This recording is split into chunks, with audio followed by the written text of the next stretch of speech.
Olá, amigos!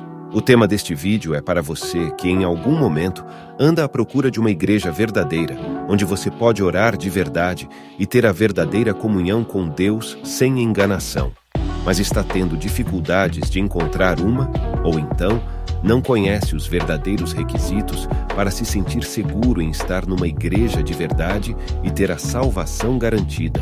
Ou, ao menos, estar na rota da salvação, pois hoje em dia, com a proliferação de igrejas e seitas religiosas, que na maioria delas não levam a um caminho verdadeiro, torna-se difícil filtrar o certo e o errado. Mas se também desejas apenas esclarecer algumas dúvidas relacionadas ao assunto de igrejas, então fique aqui e vamos caminhar juntos. Pois é, existe por aí uma crença segundo a qual a primeira igreja que surgiu no mundo foi a Igreja Católica Romana, e acredito que você, assim como muitos outros, acreditam cegamente nesta história. Mas estou aqui para te esclarecer com todas as letras e fundamentos bíblicos que não constitui a verdade. Ora, vejamos. Porém, antes de aprofundarmos neste assunto, importa deixar claro alguns conceitos que muitas vezes, quando mal definidos, deixam muita gente confusa quando o assunto é adoração. Para tal, temos antes que separar e definir conceitos como religião, seitas religiosas e igreja. E lamento te dizer que essas são coisas bem diferentes, porque há muita gente que entra dentro de uma seita religiosa, ou então são seguidores de uma certa religião, e ainda assim continuam acreditando que estão dentro de uma igreja. Mas sem muitas voltas, vamos então à definição. Ok e uma religião. Segundo o Wikipédia, a religião é geralmente definida como um sistema sociocultural de comportamentos, práticas, moralidades, crenças, visões de mundo, textos considerados sagrados, lugares santificados, profecias, ética ou organizações, que geralmente relacionam a humanidade com elementos sobrenaturais, transcendentais e espirituais.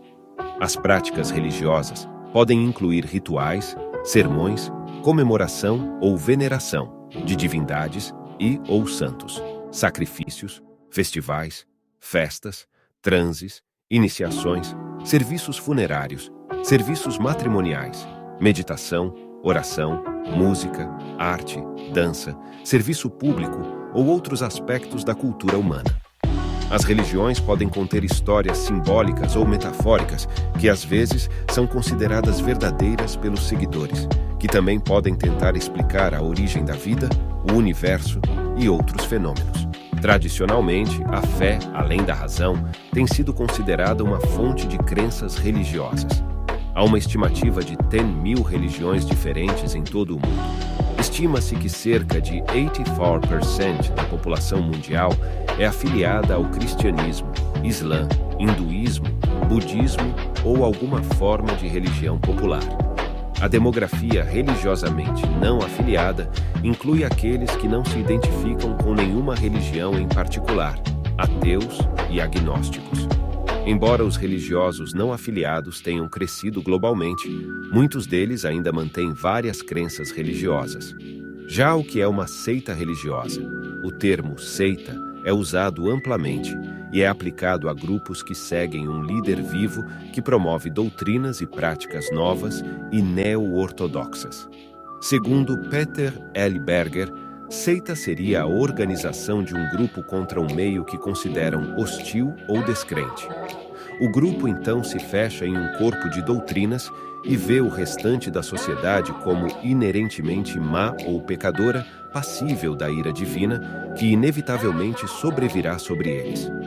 As seitas de orientação cristã usam as noções de pecado e santificação como forma de dar legitimidade discursiva a aos neófitos e manter os que já são seguidores. Sair de uma seita nunca é fácil porque ela exerce controle sobre toda a vida individual e coletiva dos indivíduos.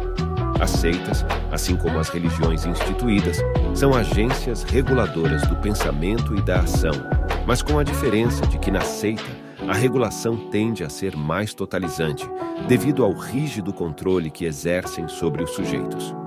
Já a definição de igreja, no sentido genérico religioso, tem várias acepções ou usos dependendo do contexto. Em primeiro lugar, e mais elementar, se refere ao conjunto, reunião, congregação ou assembleia de cristãos. Segundo, pode designar de forma geral a Igreja Universal, composta por todos os cristãos de todos os tempos e lugares. Em terceiro lugar, pode designar um conjunto particular de cristãos de uma cidade ou localidade, como vemos nas diversas cartas do Novo Testamento, escritas para uma igreja em uma localidade. Em quarto, pode se referir a uma denominação ou seita cristã, onde seus fiéis ou membros formam uma comunidade ligada pelos mesmos laços de doutrina de fé e submissos a uma determinada liderança local ou mundial. Em quinto, e como desdobramento histórico da anterior, pode designar uma instituição organizada formal e civilmente, separada ou não do Estado dependendo do país e época. Após estas definições esclarecedoras, fica claro que existe uma diferença nítida entre estas instituições, embora muitos queiram permanecer nesta confusão, seja por pura ignorância ou por mera indiferença. Mas embora já tenhamos algumas definições de igreja acima, permita-nos trazer uma análise comparativa com outra definição que possui fundamentos bíblicos que se pode considerar a mais alinhada, AOS, Princípios da Verdadeira Igreja. A mesma se encontra no livro de Mateus 16:13, Nintim. Jesus foi à região de Cesareia de Filipe e ali perguntou a AOS seus discípulos: "Quem dizem os homens ser o Filho do Homem?" Eles responderam: "Alguns dizem que é João Batista, outros que é Elias, outros ainda que é Jeremias ou algum dos profetas." Então Jesus lhes perguntou: "E vós, quem dizeis que eu sou?" Simão Pedro respondeu: "Tu és o Messias, o Filho do Deus vivo." Respondendo, Jesus lhe disse: "Felizes tu, Simão, filho de Jonas, porque não foi um ser humano que te revelou isso, mas o meu Pai que está no céu.